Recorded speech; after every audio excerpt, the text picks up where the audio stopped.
The Universal Destinations and Experience division has seen massive growth in the past decade and will continue to do so with brand new additions, like their upcoming Epic Universe theme park in Orlando, one in which they expect to see a massive return on their investment.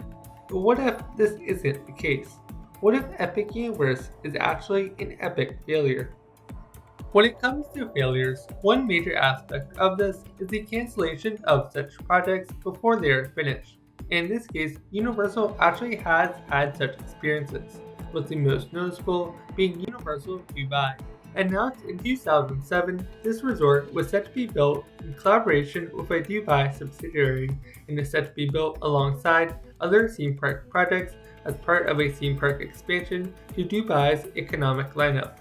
Sadly though, this project would never become a reality due in part to the bad timing of the 2008 financial crisis, causing Universal to postpone the resort and eventually cancel it down the road. Ironically, Epic Universe almost saw a similar fate, with the 2020 pandemic putting a pause on the construction of the upcoming expansion to the Orlando resort.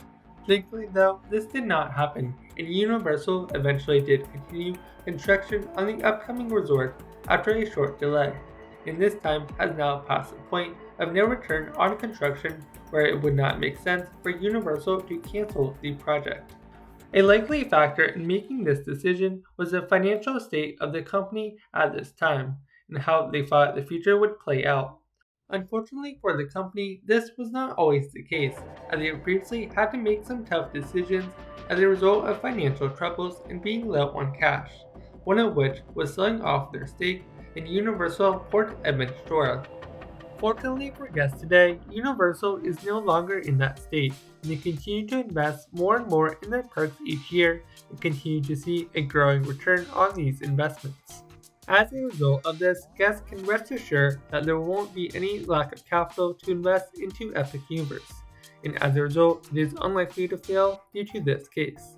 And at the same time, there also won't be many budget cuts, if any, into the project, as Universal wants to put forth their best effort and truly wow guests into coming to this new and innovative experience. Speaking of this experience, it is often critical for a company to keep this in mind even after the park or area has opened, as a lack of a good experience for guests can often result in them not choosing to come to the area in the first place, or bad word of mouth for those that do come, while a great one can work wonders for a company.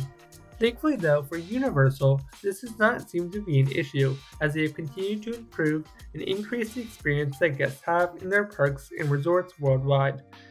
In addition to this, Epic Universe is not only designed in a way to wow and impress guests, but also provide them with a great and seamless experience. Unfortunately for a company, and even those that continue to provide great guest experiences, they can still see a failure in their project due to unforeseen circumstances. When it comes to these unforeseen circumstances, two main areas of them are natural disasters as well as the overall economic state. When it comes to Epic Universe, its major threat in natural disasters come in the form of a potential hurricane, as due to its location in Florida, having a hurricane is not uncommon. Fortunately for the company, this park has been designed in a way, like the other ones, to account for hurricanes if they were to come through, to not cause too much damage to the overall park.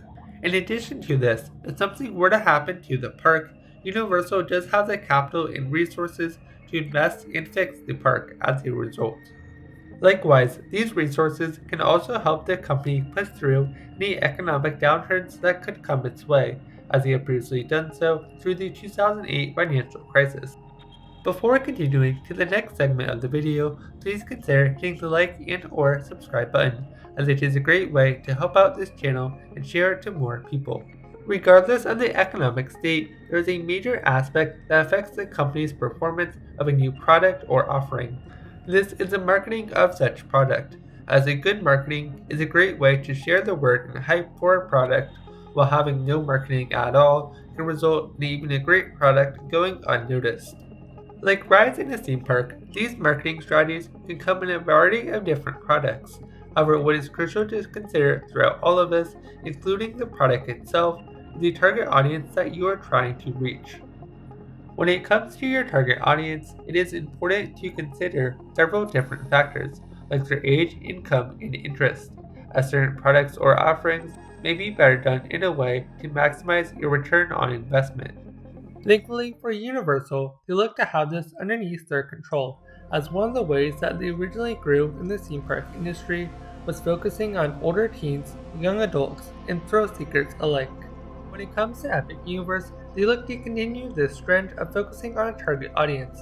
In this case, the lands offered in this upcoming park not only offer a variety of different attractions and experiences, but each land itself focuses on a more targeted demographic. As you can see, there are several different factors that can result in a theme park ultimately failing. However, just because something failed financially and didn't work out doesn't mean that it completely failed, as there are several different factors in which it could have succeeded.